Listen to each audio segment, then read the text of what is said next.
Hi folks, welcome to the Prepared Homestead. This is Travis. Thank you all for stopping by to watch. Yes, we're back to the crunch crunch. I know, some of you absolutely hate it and some of you just dearly love it. I can't please everyone though. I had to take 3 days off from walking. It's the most that I have taken off from doing this since I started walking. And it was just busy, you know, I always take 1 day a week off. So I had that one. Then we had the meeting, and that's just busy and have to get up early and load and take stuff over for that. And then yesterday, like many of you heard, I had to get up and haul some hay, and then I was busy nonstop all day yesterday. I finished my day off splitting some more wood. So I just didn't have time to fit it in, and I didn't like it. I mean, it wasn't really a nice break for me. I enjoy coming out here and in the mornings and walking, and so it was something I didn't want to do. I didn't want to not walk, but I had to, because sometimes we have to do things that we don't want to do. And that's very true with the world that we're living in and the things that we will experience in the near and distant future. And that's what I want to talk about today. It's funny how that all worked out, isn't it? That sometimes we have to do things out of our comfort zone. And the reason why we should do things out of our comfort zone willingly, and sometimes we have to do it when we're not willing, but we should also try to do things we don't want to do out of our comfort zone willingly, because that's part of what toughens us up. I teach my kids this, that don't always seek the easiest way to do something. The way that is most comfortable or easiest, or requires the least energy. Don't always look at it that way. Sometimes it's good to do things the hard way, because it conditions us for those times that we don't have a choice to do things the hard way, where life throws it at us and we have to make decisions that we just don't want to make, because none of the options are good. And so right now, a lot of you are having to make decisions that you really don't want to make. You know they're for a good cause, you know they're for a righteous reason, but you just don't want to do it. And I want to tell you this morning that keep that up, because that's part of that psychological conditioning that's toughening you up. You can't get tougher by always doing the easiest thing. And what I mean by that, at least now, it's not easy for a family to cut back on their expenses to the point that one of the parents can quit their job and stay home and homeschool their kids.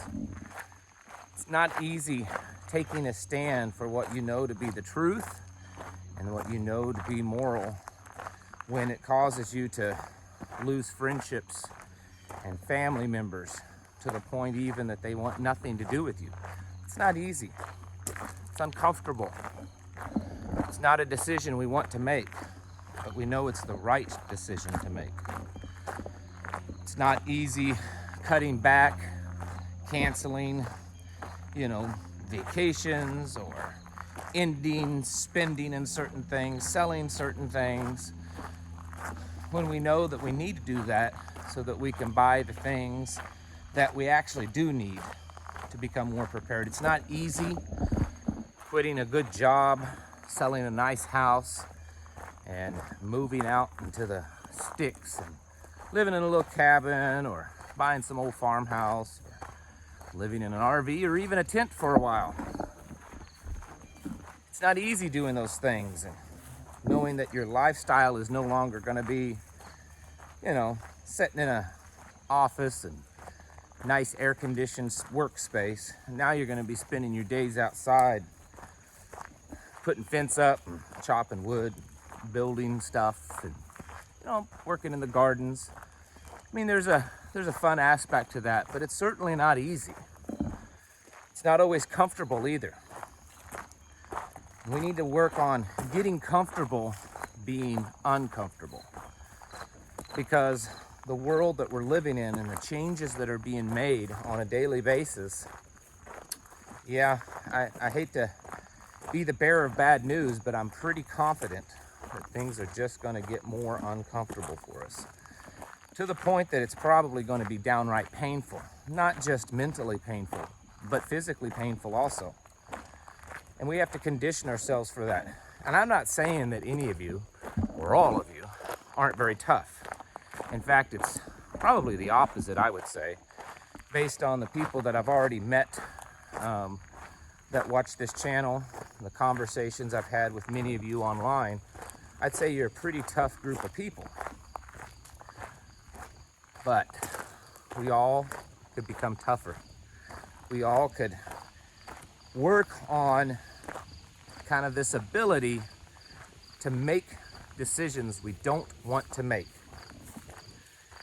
There may come a time in the future where life, or ending life, depends on a decision that you make specifically. Many of you have never had to make that kind of decision. Some of you have, but many of you have not.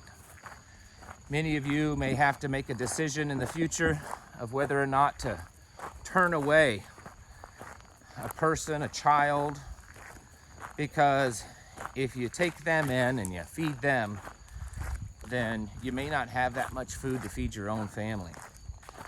It's not a decision we all want to make, but it's very possible that we may be in a position at some point that we have to make that decision. It's not a decision that we want to make to keep our children from being children at some point in the future and pushing them into adulthood at a much faster pace, making them work harder. You know, we live in a world. I was actually talking to my oldest son at home. He's 14. We have two older sons that, you know, they're adults and live out on their own. But the 14-year-old, I was talking to him the other day, and I said, you know, you should be thankful and feel privileged to live in a world where you can still kind of be a kid at 14. Now, of course, we're different than most modern families. He's expected to work, and he's expected to do things that I guess in the modern world people would be consider those adult chores, but he does have a lot of responsibilities like that. But he still lives in a world that, you know, he can have it a little bit easier at his age than maybe someone did 100 or 200 years ago.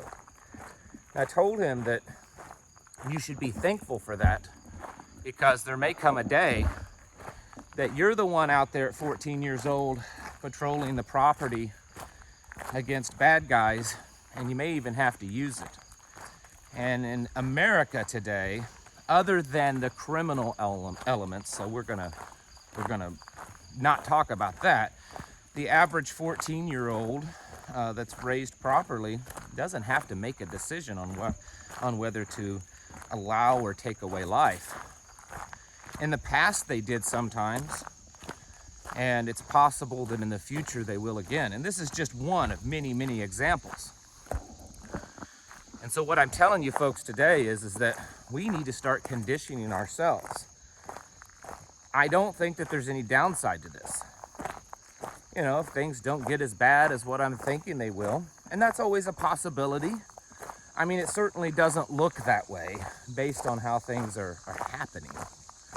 But let's just entertain that for a moment, that it doesn't get that bad, that maybe it only gets a little bit worse and then it starts getting a lot better, and we eventually work our way back to a normal world again. So if that happens and you've conditioned yourself and your family for tougher times and more discomfort, what's the downside? You know, what have you lost? Well, you've gained creating a tougher people. And I don't think that's a bad thing at all. So I honestly, hey little turtle, I honestly don't think that there's a downside to doing this. One of the things that personally disgusts me about our society, which is why I talk about it so much, is how weak we've become. And we can see, I believe, the side effects, we'll just call it that. There's better words, but we'll call it side effects of a weak society.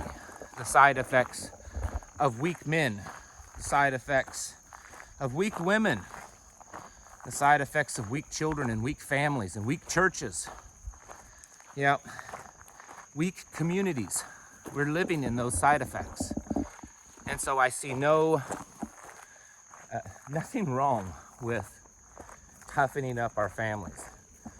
So maybe we need to be making some of those harder decisions, teaching our children to not always do the easy thing. And let me give you an example. So we have one of those pull behind wagons, the heavy duty kind. You can hook it up to your mower, or it's got a handle that you can pull it. We use it all the time. I even made a video on it once that it's probably the most used tool on the property. I think it can hold like 1,200 pounds. It's pretty beefy. Anyways, so my son uses it a lot to move hay around if he's moving several bales of hay. And sometimes I make him move that hay, and we're not talking short distance. If it's a short distance, he doesn't do it. I'm talking if he has to move it, you know, a decently long distance. Sometimes I make him carry those bales of hay without using the wagon. Same thing if he has to haul, water buckets. He has to haul multiple water buckets. Sometimes I make him do it without the wagon. At first he didn't like this, but after I explained it to him and told him why, he now embraces it. I told him, you're never going to get tough in this world if you always do everything the easy way. And he gets that concept. And so there are times he pushes himself to do things the harder way so that it builds up those calluses. And not just the physical calluses either, the mental calluses. And so we all can work on this. I get the reality. Some of you are quite tough people. You've lived a hard life already. Maybe you've served in the military. Maybe you've just worked jobs. You were an oil rig worker. Built houses outside all your life. You were a farmer. You know, whatever it is, a welder. Those are jobs that usually have little tougher guys and gals working in them. But we could all work on building up the calluses on our bodies and our minds, because I believe that we are entering a time period that's going to just continue to get worse. We've already seen it. We've seen it around the world. We've seen it here in the United States. How many people right now, how many of you right now have had to make adjustments to your life because things cost so much more? How many of you live in places where you've already experienced an increase in violent crimes and you've had to make adjustments? I've talked to people that, gnats are crazy out here today. Won't leave me alone. Must be that time of the month for me to have my shower. Ha ha ha. Anyways, I've talked to people through this channel that they live in places they're trying to get out, they're trying to move because they already live in a place that they can't go out alone. Their wife can't go grocery shopping by herself. They have to go at least as a team because the crime rates have gone up so much. It's so dangerous. These are doing things that we don't want to do. They're uncomfortable for us, but they're very necessary. And I want to encourage you to work on that. There's all kinds of ways. I don't have to go into all the details. I think that most of you are smart enough to figure that one out. But work on your discomfort levels and getting used to it. It's how it was when I started doing these walks. I'll be honest with you. I started, now those of you that's been following me doing this, most of you know this, but I was walking way before I started recording. And the reason is I had gotten out of shape. I mean, I could do it, but man, I was achy and sore, my knees hurt. And there for a while, I really had to push myself. And here I am getting back, not quite yet, but I'm definitely on that road of getting back to the fit, muscular self that I once was. At least I hope I am. Those of you that are in your 40s and above, you know that that's not easy. And so I had to push myself. There were many days, and there still are, days that, man, it'd be nice to just sleep in today. It'd be nice to not go on that walk. And I know that that's only going to make me weaker. It's not even about making the videos. It's about working on my body and my mind. And so folks, throughout your days, try to find ways to do things that are a little bit tougher, a little bit more uncomfortable. Work on those. Work on the mental decision making. Work on the physical endurance and the endurance to pain even. Physically being able to endure pain. Work on those, because the day's coming soon where your life may be very, very uncomfortable. Could be very painful. It could be filled with decisions that you absolutely don't want to make and never have wanted to make. But there's no other choice. And that's part of that mental preparedness that I speak of. Folks, get your houses in order. Prepare mentally, physically, spiritually. Thanks for watching. I'll catch you in the next video.